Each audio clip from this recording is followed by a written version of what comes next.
Good evening. My name is Daniel Benderstern. I'm 16 years old, and I'm a junior at Newton South High School. I'm very involved with the speech team there. But I'm also a son, a brother, a friend, and a serious Facebook addict. And I also have type 1 diabetes. I was diagnosed at the optimistic age of 7. Let me tell you my story.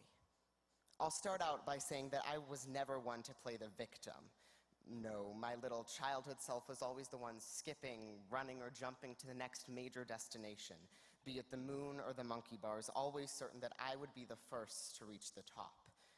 As a kid, I was absolutely certain that I was invincible. So, imagine my reaction at the age of 7 as my entire world changed in 3 words: type 1 diabetes.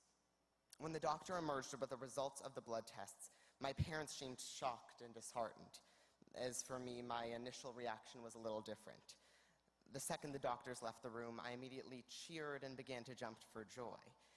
In my childhood innocence, I had somehow managed to find joy within the situation, partially due to the lack of understanding, partially due to a belief that diabetes would be something new, different, and exciting, the next jungle gym that I would have to climb over. I mean, I was only 7, but I remember most the moment afterwards when the doctor informed us that I would have to spend the night in the hospital.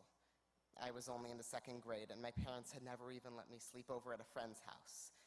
But there I was, too young to watch animated movies with friends in sleeping bags, but old enough to spend the night in a stiff bed surrounded by 6 strangers. I told the doctor no way was I sleeping over, though I appreciated the invitation. But then I was told I didn't have a choice in the matter. I turned expectantly to my parents, certain that they would offer some remedy to the situation.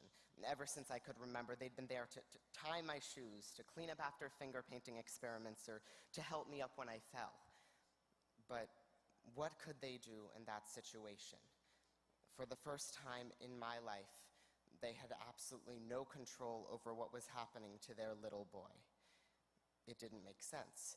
None of us had made any particular mistake, and yet nothing they did could make the situation any better. So there I stood, barely 4 feet tall in the hospital room, processing the knowledge that no matter how much I cried and begged, I wouldn't be going home that night. And just when I thought things couldn't get any worse, the doctor broke the news that from that moment onward, I'd be pricking myself and getting shots multiple times a day. For the next day, I screamed at the sight of any needle. I thought that maybe if I gave the nurse more than she was paid to deal with, she would just leave me alone and let me go home. But with every difficult prick, I discovered that neither the nurse nor diabetes would leave me alone. All the while, my parents watched, helpless in the nightmare that their son was now living. A lot has changed since my diagnosis. I'm almost 10 years older and almost 2 feet taller, but diabetes has challenged me in ways more than I could have ever imagined at the age of 7. Since my diagnosis, I've pricked my finger almost 30,000 times. I've had to sit out of activities or school trips because of complications with my diabetes, and I lose sleep on a regular basis when my blood sugar isn't under control. Whenever I have problems with my diabetes, I have to remind myself that it's not my fault any of this is happening. Diabetes is hard to control at times, and it's even harder to live with. When I was just 7 years old, I would watch advertisements on TV for medical conditions, but never imagined that someday one of the described conditions would affect me personally. There are so many problems and hardships in the world, all which seemed irrelevant to my life years ago. Yet here I am, living every day with one of them. I do have to note that while diabetes complicates my life, I don't let it take control of everything. At the end of the day, I am just a normal kid, or at least I'd like to think so. When I'm sitting in class or hanging out with my friends, I don't let my condition differentiate me from anyone else.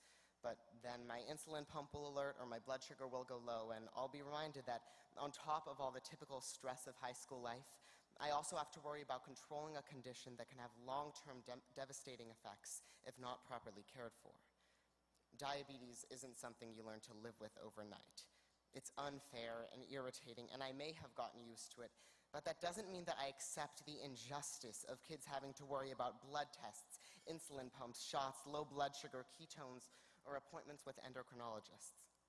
Kids with diabetes learn to give themselves injections long before they obtain their driver's permits, which, by the way, is quite an ordeal with diabetes. Driving seems to be a rite of passage, the first step of many into adulthood.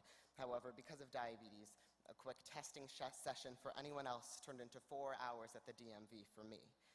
Small annoyances like these definitely are not the worst part of diabetes, but as an otherwise normal teenager, they add up and create a whole new level of stress. So we'll see how that license test goes. After 9 years of living with the condition, I'm not the same energetic 7-year-old who never played victim and appeared joyful upon being diagnosed. Diabetes is hard to live with, but I've maintained hope. Every day, I pray that we'll find a cure soon, and I know we're making progress. I'm not naive. I know that diabetes will affect my life for an unfairly long amount of time. But to an extent, my current mentality is similar to my original reaction. I do believe that diabetes isn't forever, and that one day diabetics all over the world will be able to get over that jungle gym that I imagine standing in my way. Every ounce of support given to diabetes research counts, and I know that one day, soon, the little boy who ignorantly smiled in the hospital will be given an infinitely better reason to smile once more. Thank you.